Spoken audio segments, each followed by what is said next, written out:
Hello, everyone. Welcome to this week's Life Conversations with a Twist. I am very excited to have Bethany and Annalise. Did I say it right? Yes. Yep. I feel like everyone pronounces things differently. I probably should have asked ahead of time. You guys, we actually just physically met, but we've been in conversations for 2 years now, and I'm so glad that you are finally on the podcast. Our really good friend of mine, Sarah Clark, she always connects me to amazing women, and so that was our first conversation, and then we just realized that we're working together with Common Ground Society, and so I just love how the community is like full circle here and how we're all connected in some cool way. So, welcome to the podcast. Thank you. Happy to be here. Yeah, especially on a Friday afternoon, right? Yes. Well, Let's this will be see. released in a couple weeks, but for us, it's Friday. So, tell me a little Yes. bit about. This is my first podcast with two guests, so this is really exciting. But maybe if you guys want to each take a couple of minutes and talk about who you are, what you do, and kind of we'll dive into what you guys are doing now. Sure. Yeah, I can start. I am a lifelong Sonoma County resident, minus the college years. So I grew up as the daughter of two school teachers, public school teachers. They both my parents spent their full career in Santa Rosa City schools. And that actually ended up being my first job as a psychologist. I was working for that district.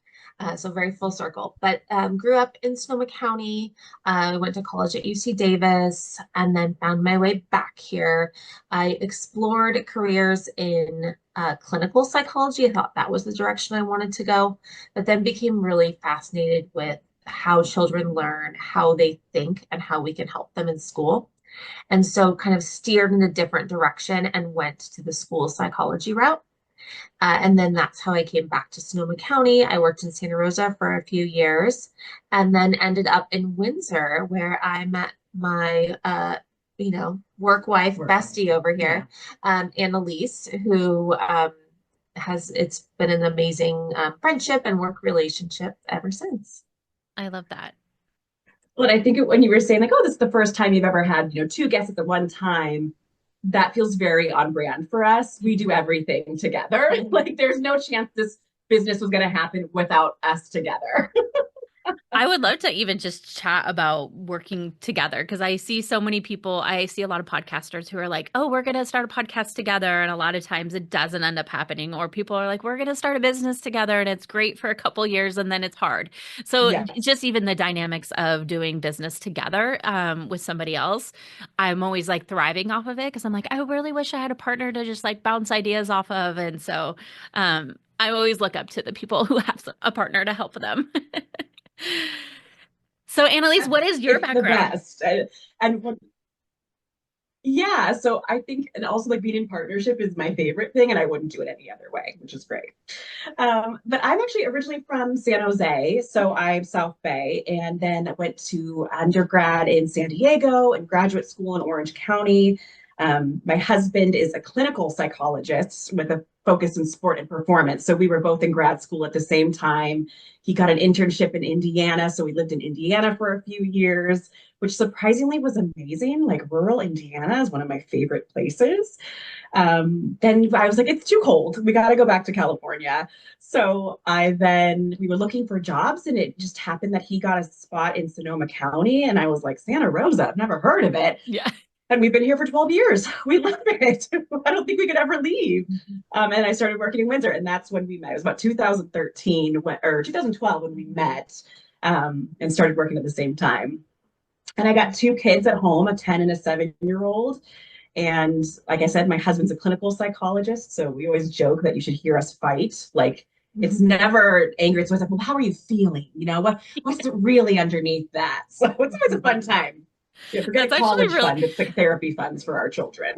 that is so funny you say that because me and my husband struggle with communication, and I'm like, sometimes I just want to like talk about problems. And he's like, yeah, no. So we just had this conversation last night. So it's funny. Yeah, very prescient. Yeah. I love that. Bethany, do you have children? Yes, I do. I didn't mention them. They're also 10 and 7. We say we do all the things together. The babies are part of it. We met at like the first day district training when we started in Windsor at the same time. And I remember that very first day, we kind of had this little chat of like, oh, do you have kids? No, do you? And then I'm like, oh, maybe in about a year. And she said the same thing. And we ended up, our first babies are like 10 days apart. Um, and by coincidence. And then our second are just a few months apart. So we have kind of these like bestie relationships for our kids too, and they've sort of grown up side by side. So, we have the work partnership and we have the friendship, and then our families have the connection. And I think that's really invaluable. I know a lot of people question that, like, how could you go into business with your friend? And even my husband, who runs a business, wasn't quite sure about it. And I think what makes it work, I mean, it's multiple things, but one thing is we've always been work colleagues. So we became friends as we were building our relationship as colleagues. And we worked together in Windsor really closely. We worked together with the district to bring a more research-based progressive method for assessing learning disabilities. And then that led us to going together and training local districts. So we've always kind of had this collaboration between the colleague piece and the friendship piece. And we're kind of like opposites in a lot of ways, and just it works really well for us. What I'm strong in are things that Annalise is weak in, and what I'm weak in are things that she's strong in, and we just support each other that way. I love that. My kids are in the Windsor district. Actually, yeah. So my ex lives in Windsor, and so when we split, I moved to Rona Park, which is where my family grew up. And so my kids stayed in the Windsor district, and me and my husband just moved to Windsor in July, and so I'm just so excited to be in Windsor now and not have to commute every single day. Yes, right. For sure. Yeah, But it's such a great school district, and I have a 14-year-old that's about to go into high school, and then I have a son that's about to go into middle school. So big transition stages. And then we're in the application process to get into Cali for my 3.5-year-old. So I'm really hoping we get to get into that school. We've worked at all of those schools, and we were there for 10 years. We loved Windsor. I mean, we still like Windsor has the most special place in our heart. We love it. I love that. Okay, so I feel like good where my kids are. Yeah. Okay, so what are you guys doing now? You're obviously not working for the schools anymore, and you guys are doing so much other great work. Tell us a little bit about how this company got started and what you guys are doing, and then we'll just dive right in. I mean, it started in 2013 is when the little idea started. It took us that long to kind of figure it out. That was kind of the spark of the idea was 2013, like maybe someday this would be like a dream to have this private practice and to be able to offer these services. We loved our time in public education, but what we found was that we were running into parents who wanted more. And when you're in the public education system, the assessments that we do are to determine eligibility for special education. They're not to provide a diagnosis. It's really all about, is your student eligible for special education? And if so, what services do they need to access their education? But there's so much nuance in that because it's not just about accessing your education. Parents want more than that for their kids. A lot of times they want to know what can make their children thrive, not just be able to access education. And there's a lot of uncertainty about where that information comes from. We've seen a lot of parents just seeking that clarity, bouncing around to different providers outside of schools, asking schools for more information than was kind of within their scope. And we really wanted to answer that question. We wanted to provide that clarity for families of how their child thinks, how their child learns, and empower them and their children with tools and supports to help improve their self-esteem, their academic performance, their whole self-concept.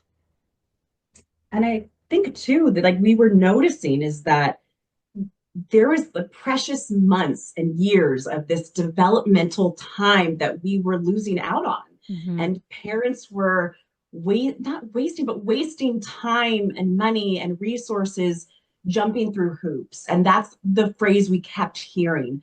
It feels like I'm just jumping through hoops. I'm talking to my doctor. I'm talking to the teacher. There was just this big web. And we lost a year to 2 years with kids of missing intervention. And well, what we know developmentally is that kids need it early and they need it often. And when you lose that, there was this sense of grief every time that you couldn't give what you wanted to a family or a child. And I think it really started there of like, we saw this need and we said, we can help, we can do something about this. And so do you Yeah. guys work with families independently? And then do you work with the school districts, or how do you intertwine all that? Yeah. Yeah, we do a little bit of both. Primarily, we want to support families, so we do private assessments in our office in Sebastopol. And a private assessment is really an opportunity for us to really dig deep and understand how each individual child's brain works, how they think, how they learn, how they process information, so that we can provide some targeted, individualized recommendations and supports. So we do assessment that includes assessment of how kids think, their cognitive intelligence, also their academic skills, and then sometimes social emotional concerns. And so this allows us, without any of the restrictions in the public school system, to do a really thorough deep dive. And from there, we end up with invaluable information that we can use to provide the recommendations moving forward. We also, as public school employees, we know the value of the public school system. We always are making a point to connect with the educators of our students, of our clients, and observing kids in classrooms. Mm-hmm. That's a really important part, is actually going to the learning environment, seeing what's happening. So that's a bulk of our work, is doing assessment pieces. We also do what's called IEEs, or individualized education eligibility evaluations, where if a family and a school district are in disagreement regarding an assessment, the family can can request from the district that they fund what an IEE. So that's basically a third party assessment that comes in. We come in as a neutral party and assess the child and provide a second opinion, essentially. So that's another piece of work that we do, and can be a really important piece of advocacy for families when they feel like something's just not right, and it's not fitting for their children. You want to talk about our other services? Well, yeah, and with that assessment to be able to provide a diagnosis. So one of the things that when we were in public schools, we'd say, oh, your kid has a reading disability, right? They have the specific learning disability, but we weren't saying, yes, they have dyslexia. And that was really confusing for families. So we also are able to diagnose. So if you are concerned that your child may have difficulty with reading, writing, math, if we're seeing inattention, impulsivity, so we're looking at ADHD, dysgraphia, dyslexia, dyscalculia. We're looking at things like autism, right? Developmentally, anxiety, all of those pieces. So we get to assess all of those areas and give a really clear, definitive diagnosis if that's what's necessary too, which was important. But then the assessment was really important because we could give recommendations, but then we also wanted to be able to start offering services, and that's been new for us. So we've started offering executive functioning coaching.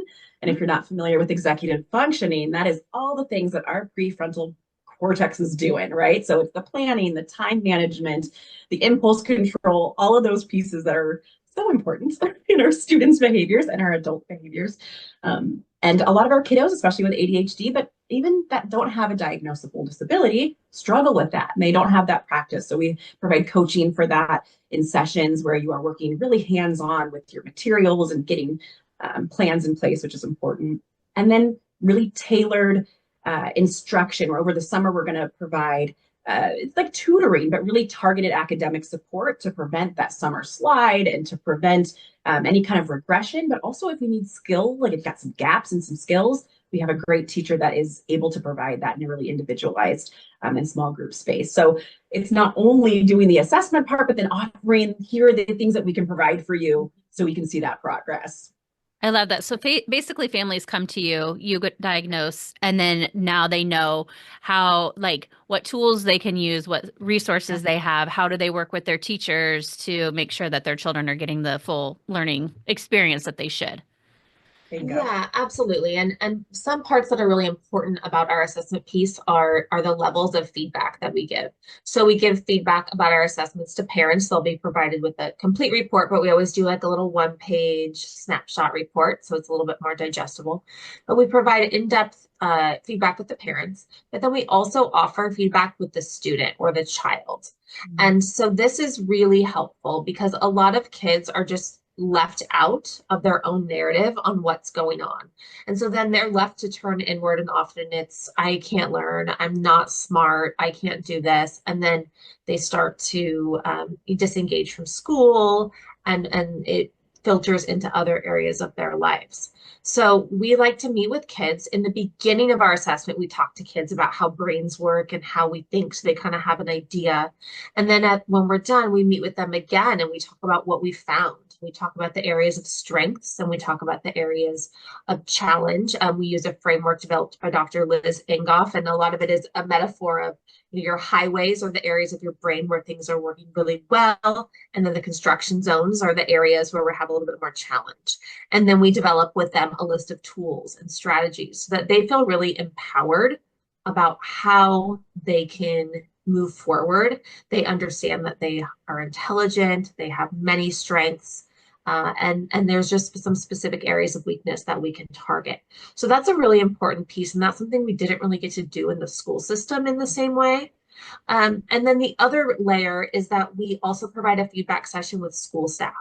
So we will meet with your child's school and go over the results of the assessment in an understandable way, review recommendations and things like that. So we're kind of, the idea in the whole name of our business is empowered. It's really to empower families, students, and educators to understand how kids think and how we can help them. I love that word. I am doing a women's retreat. It's called Empower Your Path. So I love that word so much and I use it every day. Yes, So I love as that. you should. Yes. What percentage of kids do you think have learning disabilities? This is always interesting because from the special education side, the public education, really the idea of a disability is based on, do they require special education services, right? Mm-hmm. So you will see anywhere from like 12 to 15% of the population in California, some is a little bit more, some a little bit less, have received special education services. And that can be for something like a learning disability. It can also be for something like autism or deaf or hard of hearing, right? There's a large range. But what we know is that there's actually quite a lot more that don't come through that system, right? That don't come through that process. I don't have the specific percentage offhand, but I know that it's much more than that, right? And what we're realizing is that kids that are incredibly smart, they end up making up these different ways to learn when it's really hard for them in a traditional way. So they kind of make up for that. So what we have found that kids that are kind of hanging on, when we start doing an assessment, we start seeing, oh, we get why this is really hard for you. You actually have dyslexia. And the validation that they feel, talking about those kid feedback meetings is my favorite part of the job. Because to be able to sit across a table with the kid and say, hey, I see how hard this has been. This is what this is. And you're not alone. Like, let me tell you, all the people that have done such great things and have experienced this, to see that wave of relief that's life changing. Talk about like, my job's done here. I'm happy, right? Well, and I love the approach that you're making it okay to have a disability. And I just had Larkin on from Common Ground Society a couple weeks ago, actually, and that this is what we're talking about. She's like, even if you're wearing glasses or you wear contacts, like that's a disability. Like there's so many of the common things that people don't think, and how do you normalize that? And so I love that is the approach that you take. And I'm like, just because you're not good at one thing doesn't mean you can't excel at something else. And so I love that you guys are, especially with children, like making that be okay and not that, letting them feel like Yeah. there's something wrong with them. Yeah. I think it's really important because like I was saying before, kids start to tell themselves and create stories. They know something's different. And if somebody doesn't empower them with accurate information, specific, truthful information, they're going to fill in the gaps. And it's going to be, things that are I'm bad, there's something wrong with me, I'm not smart, and they start limiting themselves from even trying. So that's why it's really important to kind of give the kids some power back and Hmm. understanding themselves. I love that. What is your guys' feedback as what you can say about how our education system is broken? I mean, that's what the common thing is right now, Yeah. right? And like, is there anything in certain schools that you're seeing that are working, or like, what are your guys' opinion? Like Larkin's like, we just need to crash it all down and start over. That is not as easy to be done. But like, what is your Yeah. guys' take on how education is right now, currently in our current society?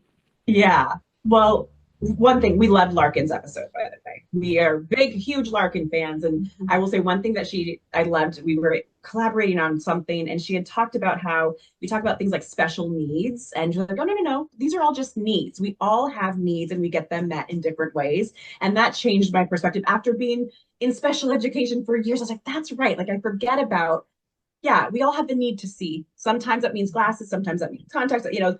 So anyway, I just love that part. And I love Yeah. her too, by the way. Yeah, she's the I'm best. trying not to do events anymore. And she was like, can you please help me with the gala? And I was like, okay, for you. Yeah, exactly. Yeah. The state of education. That's funny because I just was looking at my phone and the news, which that was my first mistake, Yeah. to see how they're dismantling the Department of Education at the federal level. And the right now, I think the state of education is in a space of a lot of fear Mm. and not knowing and all of that. So my take on it is we are struggling to come to grips with a new reality. We're struggling to come to grips with who the students are that come through our doors, also who the teachers are that are coming through our doors, and the specialists and the needs. And that is causing a lot of friction. I mean, it's madness, is what it is. It's Is absolute true. Yeah. madness, and it's keeping me up at night, is what the issue is.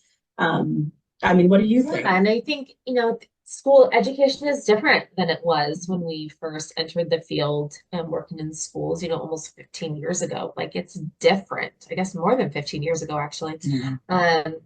And kids are different, and Mhm. especially coming out of COVID. And I think that's been a hard, that's been hard because teachers are, not given more resources when kids are come with more challenging behavior. So it's just kind of like trying to struggle with what we have. I think a lot of times special education becomes like the intervention, like this is what we have to offer, and that's not necessarily appropriate for everybody. I think, moving forward, the biggest thing I would love to change is really seeing more of that like intervention and support happening from the ground floor early on outside of special education to prevent the need on on that kind of level. But of course, as Annalise was saying, from the federal level, everything is very shaky. The foundation is shaky. It's concerning.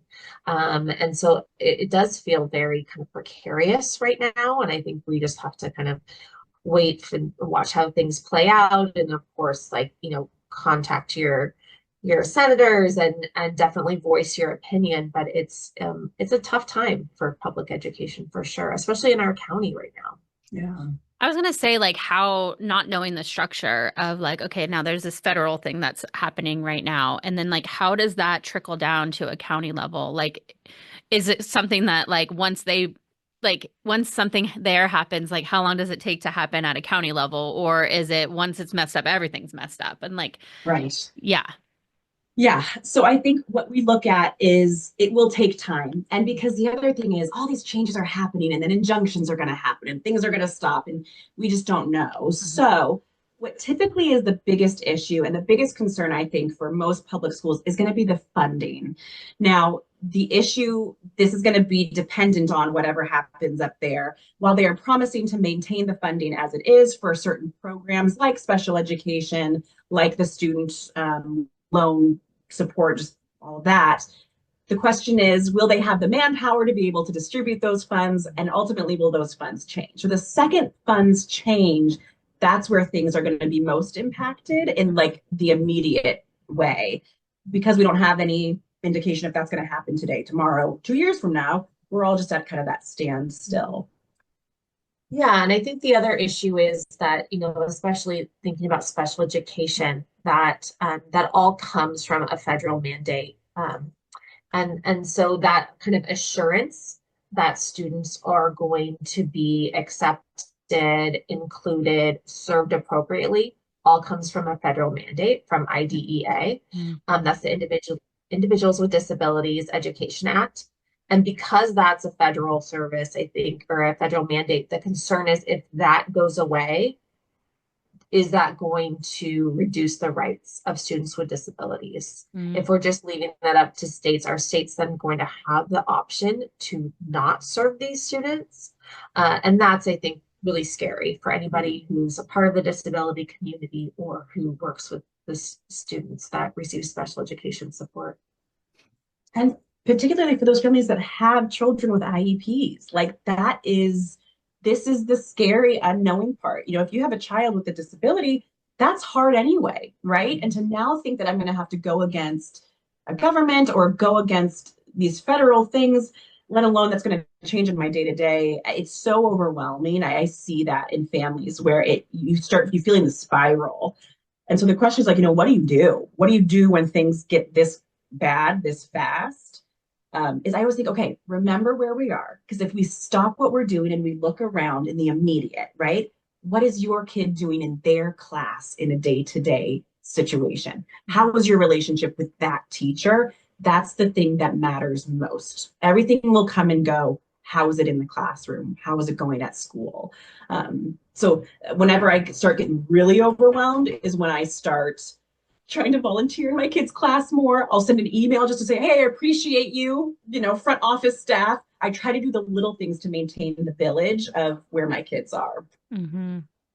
Ugh, such a scary time right now.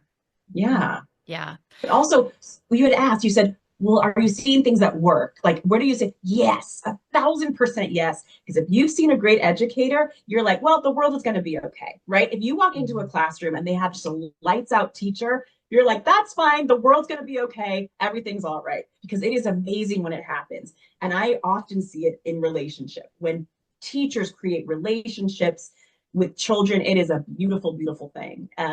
And watching some of the inclusion that's happening across the county, we need a lot more, but seeing some of that has been really beautiful as well.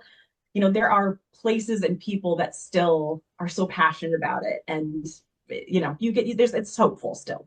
I mean, these poor teachers, they're doing such an amazing thing that, I mean, it's the most special job that is out there, I believe, and they get paid nothing. But the fact that they still continue to show up, even in those situations, like to me, is worth it all. I love our teachers. I think all of you, all the work you're doing with our kids is so amazing. So kudos to you guys. Yeah, shout out to the educators. Yes, yes.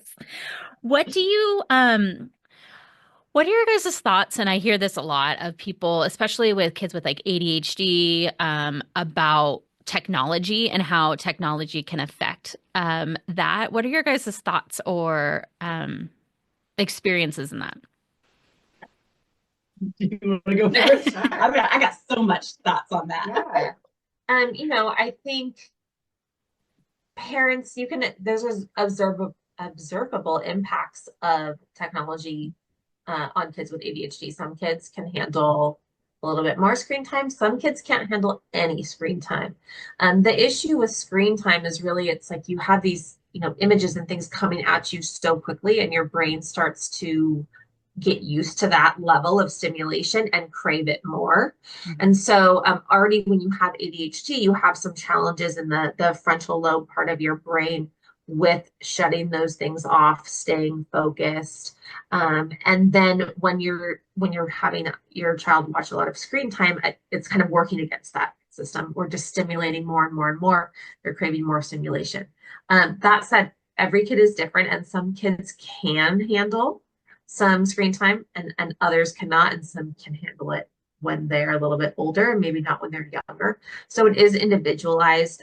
In general, a ton of screen time would not be a recommendation for a kiddo with ADHD. But I think you kind of have to zoom out and really observe the child. If you're noticing that your child is extra irritable, extra hyperactive, has a really hard time letting go of the technology when the time is up. Things like that. Those can all be signs that it's not working in their favor. Yeah. And I think too is when we're looking at recommendations and families work, we're asking families, what is the routine, right? When, how long, and where are these screens happening?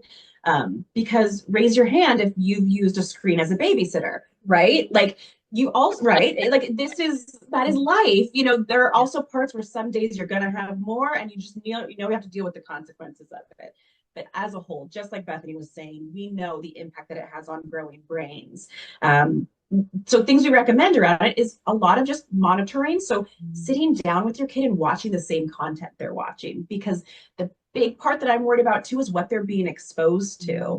And so to be able to sit down and watch with it and then have conversations about what we're talking about, priceless. Now, I don't know how much Bluey or like Octonauts you want to watch, but it's really important in the beginning to start that relationship with screens. But then this is the part that's the worst, and I hate this part, is that we have to be modeling good relationships with screens, and that is the worst. Because, it's so embarrassing when your kid is like, but mom, you're looking at your phone. And I'm like, I'm working on emails. I'm working. Yeah.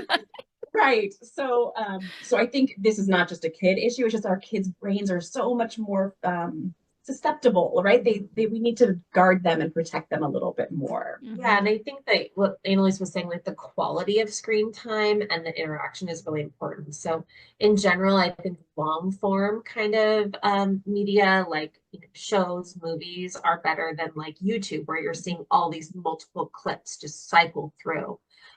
If a family movie night is a lot different than 2 hours on YouTube unassisted or unattended. And so, if screen, you don't have to eliminate screens completely for most kids, but if you can make it more of a social thing that your family does, maybe there's a certain sport that you watch together, maybe you have a Friday night movie night, you're interacting about it, you're talking, you're communicating.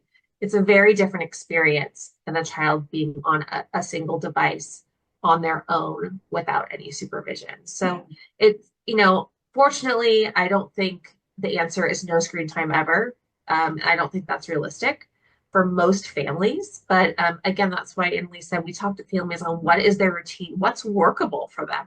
Maybe a kid being on the screen by themselves has to happen in the family in order for mom or dad to get their work done. And that's okay. But how can we work with that in order to be as least impactful as possible? So someone just shared this meme, and it was like, you grew up in like the 90s or whatever, when, there was no TV and you could only watch like 2 channels, and it was on Saturday morning was the only time cartoons came on. And I'm like, I miss those days. I miss them. Yes, there's endless options for kids now. And some of that's good because there is some good quality content, but also it needs to be monitored. For sure. And you can edit this part out if this doesn't feel appropriate. But the other thing is to be talking about the content of what we're watching, because children, you think your child is not exposed to pornographic images. They are at a super young age. So that's the other thing that I really, really encourage parents. NPR did a great thing on this a while back about how to talk to your kids about the images that they're seeing, the scary stuff, the sexual stuff, because if we're not talking about it, like she was saying, they create narratives about it. And then that's where things get weird, right? They'll be exposed to everything. It's how do we talk about it and navigate it? And we consult with families about that too. We'll get on the phone with them and say, hey, how do you navigate this hard conversation? Because sometimes you just need some parenting support, right? That can be a part of this too. I would never delete that because that is so important. That was great advice. Yes. Yeah. I know a lot, I know some school districts and some schools do better, with providing a better education for, children with disabilities. What do you say to that parent who, might have a children with a disability and their school system isn't supporting them, continuing to advocate for them? What advice do you have for that parent? Yeah. Yeah. I know some who've left districts because of it. Yeah. Oh, absolutely. Yeah. Absolutely. And we've been to be on both sides of that table, right? Of being on the district side and then being on the parent side, that it feels like we don't want to have sides. So, I said the first thing is call us, because and that sounds silly, but we just want to make sure you're connected to the right people. You Right. have so many resources in Sonoma County. The first being your SELPA, which is your Special Education Local Planning Area, SELPA. They have something called Alternative Dispute Resolution, ADR. That is a free service to every family that's going through the IEP process that allows someone to come in as an independent person to help you mediate with district and you. It is not, oh, I'm advocating for you and we're going to come in guns blazing. It is a great first step and it's free, right? So that's what I recommend. The first thing to do, get some outside perspective and some support, because I think that can really change how you see the world. Yeah, and I think it's also really important that parents know their rights. Yeah. So when you are a parent of a child either being assessed or in special education, you'll get a packet every time you meet with your parent rights. I don't know how often those actually get read. They're very boring. Yeah. But there's important information in there. We actually have an Instagram post on our account this week about the importance of knowing your rights. So read through those rights, really understand. And if you need help understanding, again, like we always do parent consultations. We do free 30-minute consultations for parents, and then we can do parent consultation and advocacy beyond that. We can also support with advocating in a really balanced way. So our kind of advocacy and support is never, the district is the bad guy or the parent is the bad guy. It's kind of really taking that kind of neutral third party approach. Again, those IEEs, those independent eligibility evaluations that I talked about are another great way to get a neutral third party perspective on what's going on. And so definitely reach out. We'll be happy to connect you, even if it's just like the free 30-minute call. We want parents, again, to feel empowered, to feel like they have the tools. And there are, like Annalise said, there are some great free resources available. The ADR program is fabulous. So it doesn't necessarily have to be an expensive process, but it should be an educated process. The other thing is that Common Ground Society offers an IEP study hall for parents, and it's typically the third Friday of every month from 9 to 12. And one of us or another psychologist who works for us will be there also every Friday. Or every Friday they have the session, and there'll be other local experts that are there. And you can bring in your child's IEP, bring in the report, bring in your documents, bring in just your questions, and sit around a table, and we can help you advocate and determine the best course of action. So that's another free opportunity for parents to get support. That's why I just think I think not even just in this topic, but just in general, like if you're starting a business or, you're going through different things, like our community has so much resources that people don't even know about. Like, Yeah. it's insane. Yeah. Yep. And wonderful groups like you, doing these things and supporting them. And it's like it becomes overwhelming, but it's so nice to know that you are supported in whatever you're going through. Is there anything we didn't talk about? Like, I know we kind of went all over the place, but anything like that, the work that you guys do, things that you've learned along the way that you think would, help other parents kind of going through the same thing? Well, you'd said something like it's like there is this idea of not doing this alone because it is so overwhelming, right? Parenting alone, working mom alone, right? There is a reason I don't do anything without Bethany. Yeah. Find you a Bethany. That's the number one. I need one. But there is something in village and partnership and community that is powerful and life-giving. If we get really nerdy and into the research, it talks about how social connectedness is one of the biggest resiliency factors in not only our children, but in adults. And so I think the biggest takeaway is find your people. And if you don't have them, come to us and we'll help you find your people. Like it's really getting that village together, I think is so huge. Mm-hmm. Yeah. And just for parents to know that, there's a lot out there. There's a lot of resources out there. There's a lot if you're challenged with a child that you feel like you're not quite understanding how to support them, and that's such a hard feeling as a parent, not knowing the best way to connect and support your child, or your child is really struggling.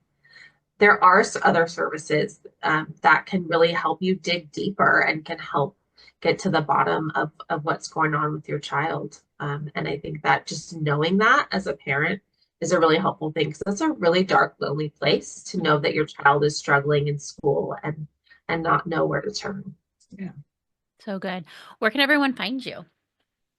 Yeah, you can follow us on Instagram at Empowered Psych. We also have a Facebook account that's also Empowered Psych Services. Our website is www.empoweredpsychservices.com. And we'd love to hear from anybody who wants to connect or needs some kind of support. We're here for you.